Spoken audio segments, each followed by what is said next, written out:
What's the most disturbing thing you've overheard that you were never meant to hear? 1. I was at a dance club in Mexico once. I was headed to the bathroom, but there were a ton of people crowding the entrance and they were quietly talking in a single conversation with each other. I do not speak Spanish. I figured it was just a line, so I queued up behind the group. Another local guy lined up behind me and after a few minutes tapped me on the shoulder. He and I had the following conversation. Him. Do you speak Spanish? Lo siento, no English. These guys are planning on unaliving someone and are worried that you're listening to them. You should leave right now. So that was pretty scary. 2. I was traveling back home from a work trip last year, about an hour from boarding the plane. A woman on the seats behind me answered her phone and let out the saddest wail I've ever heard because the person on the other end told her that her son had died.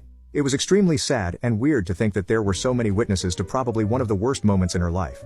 3. I was in the ER due to kidney stones, overheard a man next door wailing because his father suffered from a heart attack during a baseball game they were at. We were at the ball game, just having a good time. We were just having a good time. For a brief moment, I didn't feel pain in my kidney.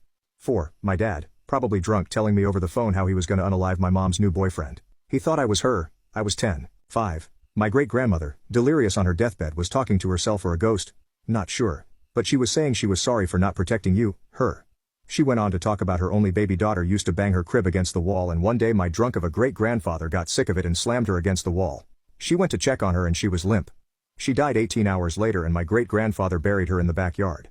6. My ex-grandma trying to talk my mom into keeping her first 2 kids and giving up us other 3 for adoption. 7. My schizophrenic mother crying about the people in the walls murdering her ex-boyfriend by tearing him apart at 4 a.m. She hadn't talked to the dude since before I was born.